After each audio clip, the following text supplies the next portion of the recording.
Hello दोस्तों, आप सभी का स्वागत है केपी बायोलॉजी क्लासेस में। आज हम पढ़ने वाले हैं मेडिकल से रिलेटेड कुछ क्वेश्चन जो लेसन से लिए गए हैं। किससे? पुष्प पौधों में लैंग्वेजन से लिए गए हैं, यानी reproduction in flowering plants. Okay, तो चलते हैं। क्वेश्चन फर्स्ट क्या कहता है? पौधे जिसमें 2n=28 के परागकणों को संवर्धन माध्यम में वृद्धि करने पर कैलस प्राप्त होता है। कैलस की कोशिका में गुणसूत्रों की संख्या कितनी होगी? ऑप्शन है 56, 28, 21, 14। तो बता दें, इसमें जो गुणसूत्रों की संख्या होगी कितनी होगी? 14 होगी। कितनी होगी? 14 होगी। क्वेश्चन सेकंड, परागकणों का निर्माण होता है। ऑप्शन दिए गए हैं फिलामेंट में, एंथर में, या परागकोश में, या स्टिग्मा में। तो आप बता दें कि जो परागकण होते हैं उनका जो निर्माण होता है वो कहाँ होता है? वो होता है परागकोश में होता है। कहाँ होता है? परागकोश में होता है। क्वेश्चन 3, परागकणों की एग्जन बनी होती है स्पोलिन की, पोलन किट की, या कौन सी? लिग्नोसेलुलोज की या पेक्टोसेलुलोज की। तो हम बता दें कि जो परागकण होते हैं उनकी जो एग्जन बनी होती है वो किसकी बनी होती है? वो किसकी बनी होती है? वो बनी होती है स्पोरोपोलिन की बनी होती है। ओके। क्वेश्चन 4, एंजियोस्पर्म में नरयुग्मक निम्न में से किसकी वजह से बनते हैं? ऑप्शन है जनन कोशिका, काय कोशिका, लघु बीजाणु कोशिका और लघु बीजाणु मातृ कोशिका और लघु बीजाणु। तो आप बता दें कि इसका जो सही ऑप्शन होगा, इसका जो सही ऑप्शन होगा वो क्या होगा? जनन कोशिका से। किससे होगा? जनन कोशिका से। ओके। क्वेश्चन 5, परागकोश का सबसे भीतरी स्तर टेप्टम का कार्य होता है। ऑप्शन है यांत्रिकी, पोषण या न्यूट्रिशन, स्फुटन या सुरक्षात्मक। तो बता दें कि जो टेप्टम होता है इसका मुख्य जो फंक्शन होता है वो होता है पोषण देना, यानी पोषक का। Okay. Question number 6, anther 2 microsporangia के साथ पाए जाते हैं। किसमें? कबिट्स में, धनिया में, लेगुमिनस में और हिबिस्कस में। तो बता दें कि इसका सही ऑप्शन होगा क्या होगा? ऑप्शन नंबर डी होगा, यानी हिबिस्कस में। ओके। क्वेश्चन नंबर 7, अर्धसूत्रीय विभाजन पाया जाता है गो बीजाणु में, लघु बीजाणु में, टेप्टम कोशिकाओं में या बीजाणु मात्र कोशिकाओं में। तो आपको बता दें कि जो अर्धसूत्रीय विभाजन होता है वो किस मिलता है? बीजाणु मात्र कोशिका पाया जाता है। किस मिलता है? बीजाणु मात्र कोशिका में पाया जाता है। ओके। क्वेश्चन नंबर 8 कहता है कोटोलेरिया के एक पौधे में 10 पुष्प है। सही पुष्पों के प्रत्येक पुंकेसर की माइक्रोस्पोरेंजियम में 30 माइक्रोस्पोर मात्र कोशिकाएं हैं। ठीक है। तब इस पौधे में कितने परागकण उत्पन्न हो सकते हैं? तो आप बता दें, ऑप्शन दिए गए हैं 48,000, 24,000, 10,000 या 4,000। तो आपको बता दें कि इसका जो सही ऑप्शन होगा क्या होगा? 48,000। कितने होंगे? 48,000 होंगे। ओके। क्वेश्चन नंबर 9, मात्र कोशिका से नर गैमेटोफाइट के पूर्ण विकास के लिए निम्नलिखित में से कौन सी प्रक्रिया अनिवार्य है? ऑप्शन है एक अर्धसूत्रीय कोशिका विभाजन तथा एक समसूत्रीय कोशिका विभाजन।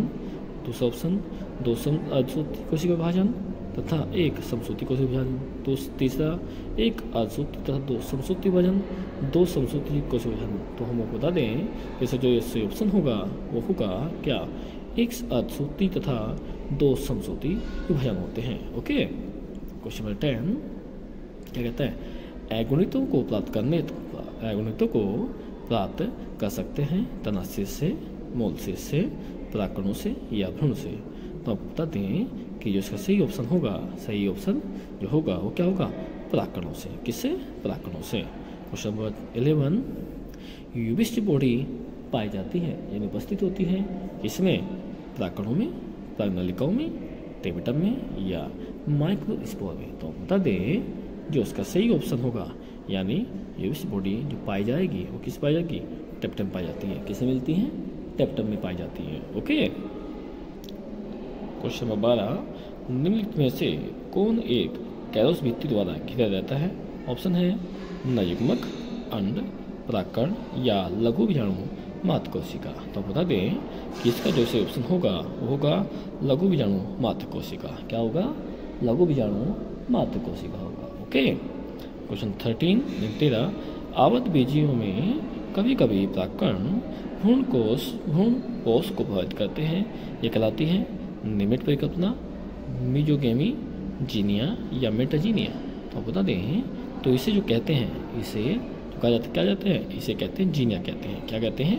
जीनिया कहा जाता है। Okay, question number 14। टेपिटम भाग होता है परागकोश की बाह्य त्वचा का मध्यपथ के बाद लघु बीजाणु मात्र कोशिका से सटा स्तर एंडोथीशियम का या मध्यपथ का।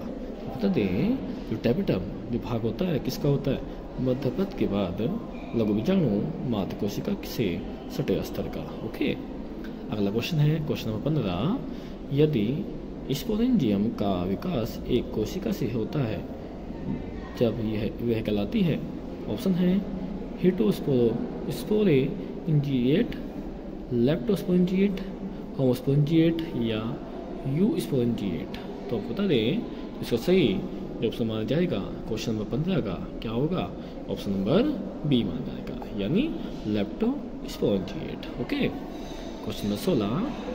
यदि एक जड़ की कोशिका में गुणसूत्रों की संख्या 14 हो, तो उसके एक ओव्यूल की संजड़ कोशिका में गुणसूत्रों की संख्या कितनी होगी? ऑप्शन 21, 14, 7 या 25।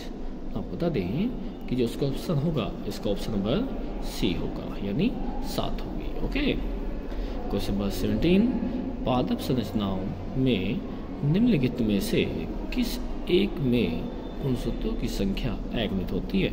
ऑप्शन है एक केंद्रक, द्वितीय केंद्रक, अंडक कोशिका तथा प्रतिव्यासांत कोशिका और गुदुबीजाणु मात्र कोशिका तथा प्रतिव्यासांत कोशिकाएं। चौथा ऑप्शन है बीजांडकाएं तथा प्रतिव्यासांत कोशिकाएं। तो बता दें कि क्वेश्चन नंबर 17 का जो सही ऑप्शन माना जाएगा वो क्या होगा? ऑप्शन नंबर बी, यानी अंड कोशिका तथा प्रतिव्यासांत कोशिका में। Question number 18। वंत जिसके द्वारा बीजांड प्लेसेंटा से जुड़ा रहता है कहलाता है रेफी, फ्यूनिकल, चैलेजा या हाइलम। बता दें कि क्वेश्चन नंबर 18 का जो सही आंसर होगा वो क्या होगा? वो होगा फ्यूनिकल होगा। क्या होगा? फ्यूनिकल। ओके, ठीक है। क्वेश्चन नंबर 19 क्या कहता है? कहता है द्विबीजपत्री पौधों के सामान्य भ्रूणपोष में केंद्रकों की मध्य व्यवस्था होती है। कैसी? 2+4+2 की, 2+3+3 की, 3+2+3 की या फिर 3+3+2 की। तो आप बता दें कि वंत जिनके द्वारा द्विबीजपत्री पौधों में सामान्य भ्रूणपोष में केंद्रों की जो व्यवस्था होती है वो कितनी होती है? क्वेश्चन नंबर 19 का ऑप्शन नंबर क्या होगा? ऑप्शन नंबर सी, यानी 3+2+3 की होगी। Okay, question number 20। एक बीजांड जिसमें वक्रता के कारण बीजांडकाएं एवं भ्रूणपोष बीजांड बुदंत के समकोण पर स्थित होता है कहलाता है। क्या कहलाता है?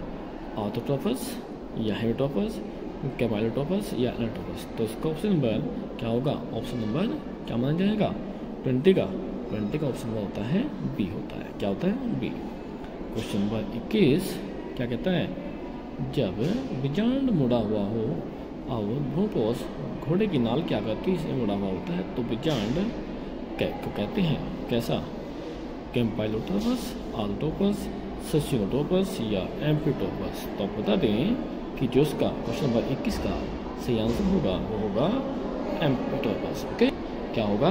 एम्फिटोपस होगा। ओके, क्वेश्चन 22 है बीजांड के आधार से निकलने वाले कॉलर के समान रचना जो तीसरे कवच के रूप में होती है कहलाती है एरियल, ओपर्कुलम, कैंकल या कोमा। अब बता दें क्वेश्चन नंबर 22 में जो उसका होगा आंसर होगा वो क्या होगा? वो होगा आपका एरियल होगा। क्या होगा? एरियल होगा। क्वेश्चन 23। ऑर्थोट्रोपस ओव्यूल वह है जिसमें माइक्रोपाइलर तथा चलेजा ऑप्शन है फ्यूनिकल की दाहिनी ओर स्थित होते हैं, फ्यूनिकुलस से तीसरी ओर होते हैं और तीसरा ऑप्शन है फ्यूनिकुलस के समांतर होते हैं, चौथा है फ्यूनिकुलर की सीधी रेखा में होते हैं। तो जो उसका ऑप्शन क्वेश्चन नंबर 23 का सही ऑप्शन होगा वो क्या होगा? फ्यूनिकल की सीधी रेखा में होते हैं। कैसे होते हैं? फ्यूनिकल की सीधी रेखा में होते हैं। क्वेश्चन 24। एंजियोस्पर्म का मादा गैमेटोफाइट सामान्यतः होता है, देखिए सबसे मेन क्वेश्चन है ये, 8 कोशिकाएं तथा 8 केंद्रक, 7 कोशिकाएं 7 केंद्रक, 8 कोशिकाएं 7 केंद्रक और 7 कोशिकाएं 8 केंद्रक। तो इसका सबसे मुख्य जो आंसर होगा क्या होगा, 7 कोशिकाएं 8 केंद्रक होता है। क्या होता है, 7 कोशिकाएं 8 केंद्रक पाया जाता है। ओके, ये क्वेश्चन सबसे मेन है जो एंजियोस्पर्म में पूछा जाता है। ओके, क्वेश्चन 25 क्या कहता है, हाइलम और माइक्रोपाइलर एक दूसरे के पास होते हैं। ऑप्शन है कैम्पाइलोटोपस बीजाणु में, ससिनोटोपस बीजाणु में, एम्फिटोपस बीजाणु में या एनाटोपस बीजाणु में। तो आप बता दें कि इसका ऑप्शन नंबर क्या होगा, वो होगा एनाटोपस बीजाणु में होगा। किस में होगा, एनाटोपस बीजाणु में होगा। ओके, क्वेश्चन 26 एंजियोस्पर्म में भ्रूणपोष का निर्माण होता है। ऑप्शन है एंडोथीशियम से, माइक्रोस्पोर मदर सेल से, मेगास्पोर मदर सेल से, द्वितीयक केंद्रक से। तो क्या कहा है, एंजियोस्पर्म बात कर रहे हैं, किसमें, भ्रूणपोष की बात कर रहे हैं। एम्फोसेक की तो कहाँ होता है, होता है मेगास्पोर मदर सेल में।